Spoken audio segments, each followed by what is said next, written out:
Good evening, everybody. We are here in sunny Edale, deep in the Peak District National Park, and that can only mean one thing.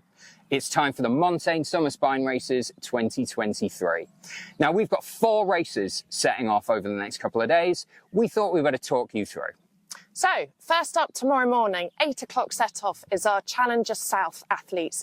They will set off from here in Edale and make 108 miles all the way up to Hardraw. They've got a checkpoint on the way, but we'll be looking forward to welcoming them into the campsite in Hardraw.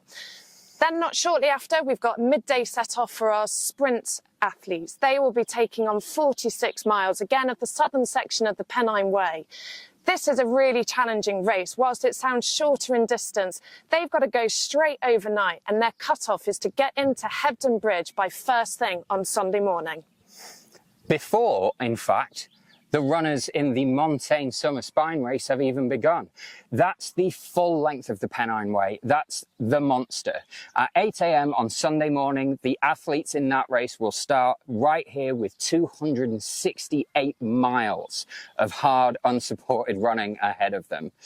Then later in the day, we're very excited to announce the first ever running of the summer edition of the Montane Spine Challenger North, the northernmost section of the Pennine Way, beginning in Hardraw and heading all the way to that finish line in Kirkyeton.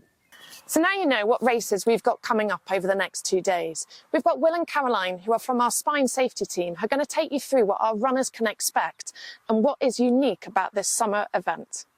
So at the moment, the ground conditions are really dry, so that means that the runners should be quite fast. We haven't got the normal big wet bogs for them to deal with and to fall into, and that should help them move pretty swiftly. The weather, though, is due to change. Sunday night, the latest forecasts are saying some thunderstorms bubbling up, quite heavy rain and squally winds, and the temperature dropping, and it's going to be a little bit fresher through next week, so that's going to be a little bit of a change. So those that have been preparing to run in this beautiful summer weather that we've had for the last few weeks, I think that's going to be quite a change to have to deal with on Sunday and Monday, and they're going to need to get their waterproofs out and look after themselves and try and remember how to stay warm rather than how to stay cool.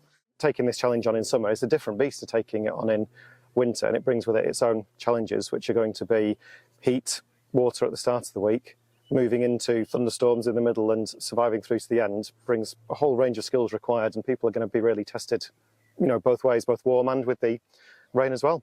And then, of course, the daylight hours are completely different to winter. So in the winter, they're running with 17 or 18 hours of darkness.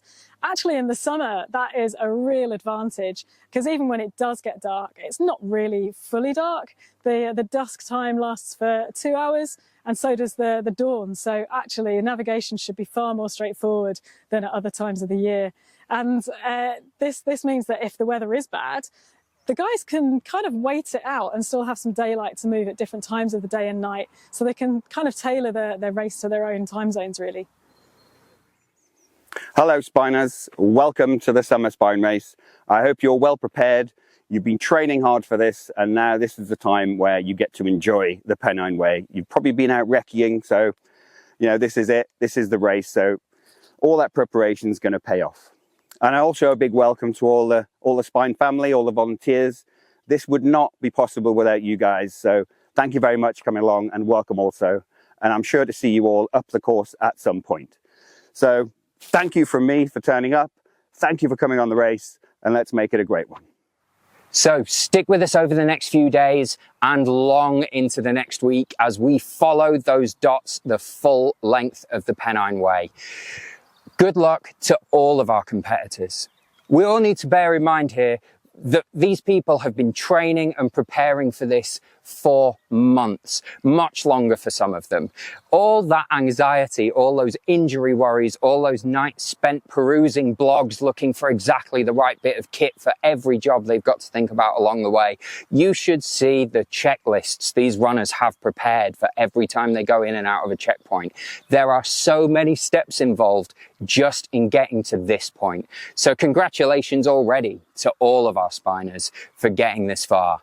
And I know you guys are going to stick with us and watch them get the rest of the way. Keep an eye on those dots on the tracking system. You'll find those on our website. Make sure you've subscribed to our YouTube channel so that you don't miss any of the daily updates. And myself and the media team are going to be out on the course 24 hours a day, bringing you all the news as it happens. Let's have a great spine race.